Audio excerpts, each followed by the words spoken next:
தமிழக சட்டமன்ற தேர்தலை முன்னிட்டு மாநில அரசியல் பரப்பில் பரபரப்பான கட்டங்கள் நடந்து வருகின்றது. கட்சிகள் தங்களது செயற்பாடுகளை தீவிரப்படுத்தி நிர்வாகங்கள் மற்றும் செயல் வீரர்களை ஒருங்கிணைக்கும் முயற்சிகளில் உள்ள நிலையில் தவேக 25ஆம் தேதி நேற்று மாமல்லபுரத்தில் உள்ள ஒரு தனியார் ஹோட்டலில் செயல் வீரர்கள் கூட்டத்தை ஏற்பாடு செய்தது. இந்த கூட்டம் தவேக கட்சியின் எதிர்கால அரசியல் பயணத்துக்கு ஒரு முக்கியமான கட்டமாக கருதப்படுகின்றது. தேர்தல் அறிவிப்புகள் அதிகாரப்பூர்வமாக வெளியிடப்படுவதற்கு முன்னர் கட்சி நிர்வாகங்கள் மற்றும் செயல் வீரர்களை ஒருங்கிணைந்து இந்த கூட்டம் நடத்தப்பட்டுள்ளது.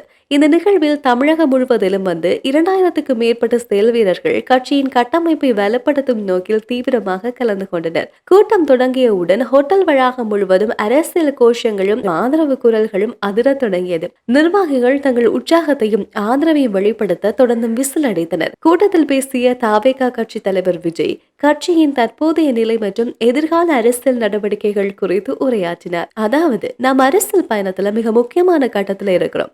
ஏன் இவ்வளவு அழுத்தமா சொல்றா? ஏதாவது அழுத்தம் இருக்குன்னு நினைக்கிறீங்களா? அழுத்தமா? நமக்கா? இந்த அழுத்தங்களுக்கெல்லாம் அடங்கி போற ஆளா இந்த ஆளு? இந்த மூஞ்ச பார்த்தா அப்படியா தெரியுது உங்களுக்கு? இதெல்லாம் நடக்காது. அதுவும் முக்கியமா நம்ம கிட்ட இது நடக்கவே நடக்காது என்று கூறியிருக்கின்றார்.